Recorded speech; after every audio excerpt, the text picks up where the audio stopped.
అసలే సంక్రాంతి పందాలుగా నేసేవా బాగోదు. బండి జాగ్రత్త. సర్లే నువ్వు వెళ్ళు. A few moments later. ఎవరండి మీరు ఈ వస్తువులను పట్టుపోతున్నారు? కొడుకు పందాలకి వెళ్ళాడు కదా, ఏం జరిగింది తెలియదేటి? ఏం జరిగింది? 10,000 చెప్పరా, నీ ఇష్టం. మినిమం ఆడితే 2,000 అయితే రే మా ఓడితే 5,000 రా. మా ఊడి 7,000. అరే మీది కాదు మాది కాదు, డైరెక్ట్ 10,000 పందు దా స్టార్ట్ చేద్దాం. 10,000 బొక్క. తెచ్చిపోయి కోడి పందాల్లో 10,000 పోగొట్టేశాడు. అక్కడతో ఆగాడా? తర్వాత ఏం చేశాడు అనుకున్నావు? ఒరే మన కోడి పందాలు అస్సలు వచ్చరాట్లేదురా, పదా గుండెడు ఆడదాం, అది బాగా కలిసి వస్తుంది మనకి. చాలురా, చాలా వచ్చాయి కదా డబ్బులు, వెళ్ళిపోతాం ఇంకా చాలు.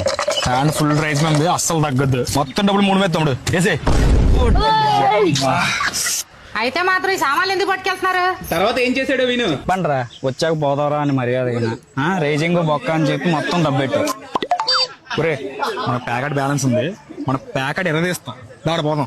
కోడికి అమ్మ ఈ గేమ్ దొబ్బిందిరా. ఏరా అయిపోయిందా? బయలుదేరు. ఏమనుకుంటున్నావురా? కావాలండిగో మా ఇంట్లో సామాన్లు బండి కూడా పెడుతున్నాను, దా స్టార్ట్ చేయి. ఇప్పుడు ఎక్కడున్నాడు? ఏమో ఉడి ఎమ్మిలో ఎస్కేప్ అయిపోవాలి. వేరే తమ్ముడు ఎక్కడున్నా? పద లోపలికి నీకోసం వచ్చాను. పోయిరా పోయిరా పోయిరా పోయిరా